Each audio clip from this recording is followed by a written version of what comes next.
You're listening to a BGE podcast.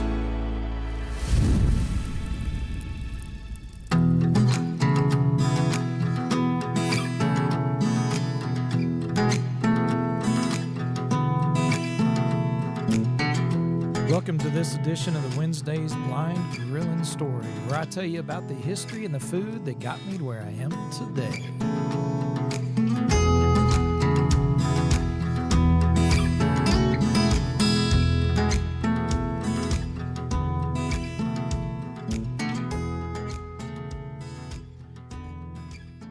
Now, I know I told you about gathering eggs and being motivated by the sound of that frying pan, cooking up those sausage and those eggs and those cat head biscuits, but collecting eggs wasn't always the easiest of tasks. Especially the year my dad decided he was going to get a rooster. That way we could not only have the laying hens, but we could also raise some of our own little chicks and kind of expand a little bit of what we were doing. And the first couple of weeks that rooster was thrown into that pen, everything was all right, but I gotta tell you, that rooster got awful territorial. As a matter of fact, he became meaner than an old junkyard dog and would attack anything and everything that even got close to coming to the pen or the gate. He didn't care what it was, even if it was a dog or some hound running around or other critter. He would start attacking the fence.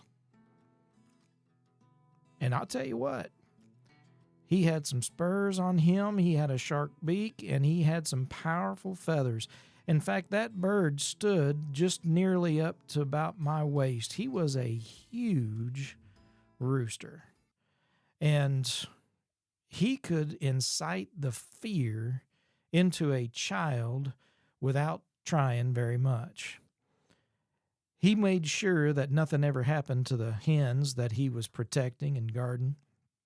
But that meant it was awful hard for somebody like me to get in there and collect eggs or even get them fed. And so what I had to do is I had to go around the backside of the pen and throw some food in there to get his attention so I could run back around and open up the gate and sneak my way into the chicken coop in order to get the eggs. And then the race was on, trying to get to the gate and out before he came around and decided to make sure that I got out of there as quickly as possible. And you could just hear him. He was just fighting mad. I mean, this rooster was one that would make Colonel Sanders decide to cook something other than chicken. But he was always there. And he made sure that no possums or coons or snakes or anything else ever got in and took care of our eggs before we could, or took care of them chickens before we could. And so it was a good thing overall to have that chicken in there. But the funny thing is, my dad never really believed just how mean that rooster was. One thing I found out, though, years later is, we weren't the only ones who experienced some mean roosters. This was a pretty common thing that would happen. There's a lot of these birds that are pretty feisty. You get some geese out in an area, they can become pretty good guard dogs, so to speak. And sometimes them roosters can do the same thing.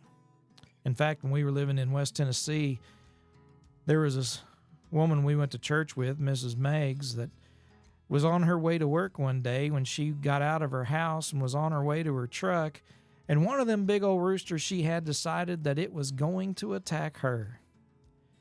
That was a big mistake, because as little as Miss Meggs was, she carried a .45 revolver that was half her size, and she pulled that thing out of her purse and unloaded it on that chicken, but not before it got a few little beats in and scratches. But I tell you what, it never attacked anybody else again. But back to growing up and that rooster that we had. like I said, it was oftentimes one of those things where we had to do our best to hurry and run either into the coop or out of the coop and try to distract him any way we possibly could so that we wouldn't get beat up. And there's some times when we got caught and we got spurred and we got beat with them wings and pecked with that beak, and we'd go in and we'd have scratches, and my dad would laugh and he would just, tell us we need to be quicker, or he'd accuse us of just falling down and thinking there's no way that rooster did all that to you. Well, one day we were after school going to stay with some friends. My brother was already going to stay with some friends and gone for the weekend, and I stayed the night with some friends, which meant my dad had the responsibility of taking care of those chickens that Saturday morning.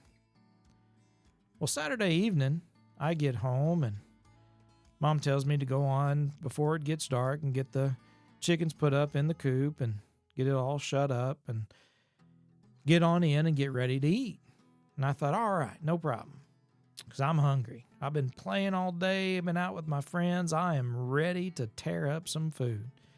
I didn't even bother asking what was for supper. I just went on out there to that chicken pen and I threw some feed, and there's a few little hens that came, but there wasn't any rooster. That's kind of strange, and that made me real leery about trying to even open up that gate, thinking maybe he learned how to ambush or something. So I was real careful. I opened up the gate and I started herding them chickens into that coop and getting it closed up. And there was no sign of that rooster. I went ahead and went through all the boxes and checked, and there was a few eggs that had been laid sometime during the day in the nesting boxes. And so I took them on in and gave them to Mama and told her, I said, hey, that rooster is gone. What happened to the rooster? And about that time, I looked over and Mom was setting down a huge old platter of fried chicken right in the middle of that table. Sure enough, my dad found out right quick.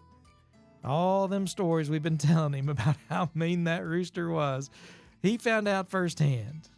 That rooster tore him up. He had cuts on his britches legs, and a good beating was taking place before he could finally grab hold of that chicken and wring its neck. And then, of course, he got busy cleaning it and getting it ready and giving it to Mama so she could fry it up for supper. Yeah, sometimes it isn't just the eggs that don't come from the grocery stores. Sometimes it's the chickens themselves. Of course, we had chickens that we raised for meat. But I got to tell you, biting into that great big old chicken wing was one of the most satisfying times ever. Knowing all the abuse I'd taken, and look who got the last bite.